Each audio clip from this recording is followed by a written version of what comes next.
भारत भर में कई लोगों को गोरखालैंड के मुद्दे के बारे में उत्सुकता है, लेकिन उनमें से ज्यादातर इस मुद्दे के बारे में बहुत अच्छी तरीके से नहीं जानते हैं और गलत धारणा ये भी है कि गोरखालैंड भारत से अलग होने के लिए गोरखाओं की मांग है। अगर देखा जाए तो कानूनी तौर पर गोरखालैंड की मांग भारत के भौगोलिक और संवैधानिक रूपों पर पूरी तरह सही है और गोरखालैंड राज्य की मांग पूरी तरीके से न्याय संगत और नैतिक मांग। आइए अब विस्तार से समझते हैं कि गोरखालैंड का पूरा मुद्दा है क्या। नमस्कार दोस्तों, आप देख रहे हैं सर्च इंडिया यूट्यूब चैनल। इस चैनल को सब्सक्राइब करना ना भूलें। इस चैनल पर आपको भारत और दुनिया के बारे में बहुत सी महत्वपूर्ण जानकारियां मिलेंगी। सबसे पहला प्रश्न जो उठता है वो ये है कि भारतीय संदर्भ में गोरखा लोग हैं कौन?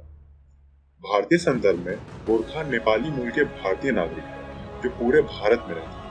भारतीय संदर्भ में गोरखा शब्द का उपयोग नेपाल के नागरिकों और नेपाल मूल के भारतीयों के बीच में अंतर करने के लिए उपयोग होता है। कई बार लोग नेपाल के गोरखाली और भारत के गोरखाओं को एक समझ लेते हैं। क्या गोरखा नेपाल से आके भारत में बसे हैं? ज्यादातर गोरखा जो अपने आप को भारतीय मूल का मानते हैं वो यहीं की पैदाइश है और उनके पूर्वज भूमि के साथ आए थे। हालांकि कई ऐसे नेपाली हैं जो भारत की आजादी के बाद यहाँ आके बस गए थे। भूमि के साथ आए, इसका क्या मतलब है?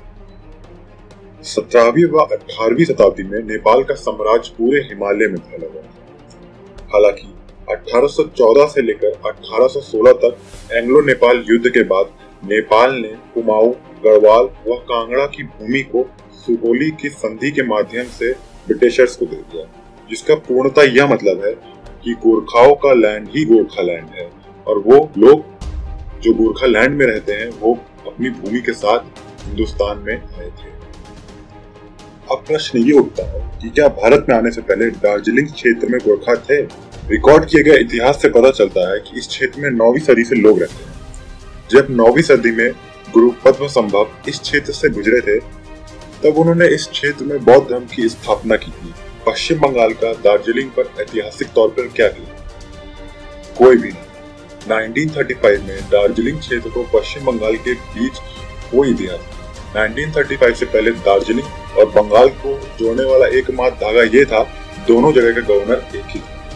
हालांकि ध्यान में रखने वाली बात यह भी है कि 1905 में बंगाल के विभाजन के बाद दार्जिलिंग का प्रशासन 1905 से 1907 के बीच बिहार प्रेसिडेंसी के भागलपुर डिवीजन को सौंप दिया गया था, जिसके बाद दार्जिलिंग क्षेत्र के लिए एक अलग प्रशासनिक इकाई की मांग चालू हुई थी, जिसको हिलमैन एसोसिएशन द्वारा उठाया गया। तो फिर दार्जिलिंग पश्चिम बंगाल का हिस्सा क्यों है? दार्जिलिंग क्षेत्र 1935 में पश्चिम बंगाल प्रेसिडेंसी का एक हिस्सा बन गया, क्योंकि ब्रिटिशर्स दार्जिलिंग क्षेत्र को बिहार के भागलपुर की तुलना में बंगाल से ज्यादा अच्छे से नियंत्रित कर सकते थे। ये पूरी तरीके से एक प्रशासनिक सहजता के लिए उठाया गया कदम था। आप समझते हैं सबसे इम्पोर्टेंट सवाल, दार्जिलिंग में गोरखा लोग गोरखालैंड की मांग क्यों कर रहे हैं? दार्जिलिंग क्षेत्र में एक अलग प्रशासनिक इकाई की मांग 1907 से शुरू हो गई थी। हालांकि 1965 में बांग्लादेश से बहुत सारे शरणार्थी आए। इसके अलावा 1971 में बांग्लादेश से अवैध तौर पे अप्रवासियों को दार्जिलिंग क्षेत्र में डाला गया ताकि उनके वोट से सीट जीती जा सके। इसके अलावा दार्जिलिंग क्षेत्र में गोरखा लोगों को कई स्टेट स्पॉन्सर्ड मीडिया द्वारा फासिस्ट कहा जाता है, जिसकी वजह से उनको कुछ अलग नजरों से देखा जाता है और लोग उनको घुसपैठी समझते हैं अपने ही पैतृक भूमि। तो फिर सवाल ये भी उठता है कि क्या गोरखालैंड की मांग अवैध है?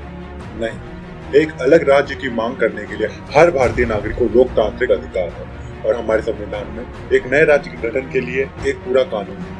भारतीय संविधान के अनुच्छेद 3 विशेष रूप से नए राज्य के गठन को संबोधित करता है।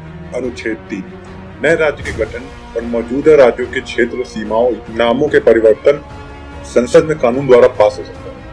ये वह कानून है जिसके जरिए एक अलग राज्य की मांग की जा सकती है।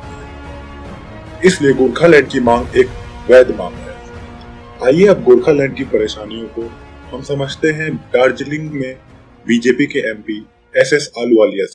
1907 से चला हुआ यह आंदोलन 29 बार इसमें विभिन्न रूप धारण किए हैं। सुभाष घिसिंग का वो आंदोलन जब उग्र हो गया, सैकड़ों लोग मारे गए पुलिस की गोली से और अंततः 1988 में दार्जिलिंग हिल गोरखा हिल काउंसिल बनाया गया। किंतु उस वक्त उन्होंने गोरखाओं को गोरखा लैंड का कंसेप्ट अडॉप्ट नहीं करने दिया। किंतु ये मांग फिर 1987-88 से लेकर 2007 से लेकर 2011 तक फिर तेजी पकड़ी। अब समझते हैं आज की स्थिति वहां पर है कैसी। गोरखालैंड के लिए दशकों पुरानी मांग अब दोबारा पूरे आग की तरह उठ चुकी है और पूरे उत्तरी बंगाल में फैल चुकी है। यह आग तब शुरू हुई जब ममता बनर्जी की सरकार ने सारे विद्यालयों में बंगाली को पढ़ाना अनिवार्य कर दिया। इस समय गोरखा जनमुक्ति मोर्चा और पश्चिम बंगाल की सरकार के बीच में बहुत ही ज्यादा टेंशन। एक तरफ ममता बनर्जी कह रही है कि वो बात करने के लिए तैयार है, तो दूसरी तरफ गोरखा जनमुक्ति मोर्चा ने साफ कह दिया है कि वो स्टेट गवर्नमेंट के साथ कोई भी बात नहीं करेगा, पर हाँ, अगर सेंट्रल गवर्नमेंट उनसे बात करने के लिए आएगी तो किसी प्रकार की बातचीत हो सकती है। प्रधानमंत्री नरेंद्र मोदी गोरखालैंड के लिए सहानुभूति जता चुके हैं। साथ ही साथ राजनाथ सिंह ने भी अभी जल्द में ये कहा है, ये एक ऐसी डिमांड है जो बहुत दिनों से बकाया है। आपके हिसाब से गोरखालैंड को एक अलग स्टेट बनना चाहिए या नहीं, और क्या अगर ये स्टेट बन जाए तो ये अपने आप को संभाल पाएगा या नहीं? नीचे जरूर कमेंट करें और हमें अपने विचार बताएं। हम आशा करते हैं सेंटर या फिर स्टेट सरकार इस परेशानी का कोई ना कोई समाधान जरूर निकालेगी, क्योंकि इससे भारत का बहुत ही ज्यादा नुकसान हो रहा है। वीडियो देखने के लिए धन्यवाद। अगर आपको ये वीडियो समझ में आया तो लाइक करिए और ज्यादा से ज्यादा लोगों तक ये मैसेज पहुंचाने के लिए इसको शेयर करिए और लगातार अपडेटेड रहने के लिए सब्सक्राइब करिए।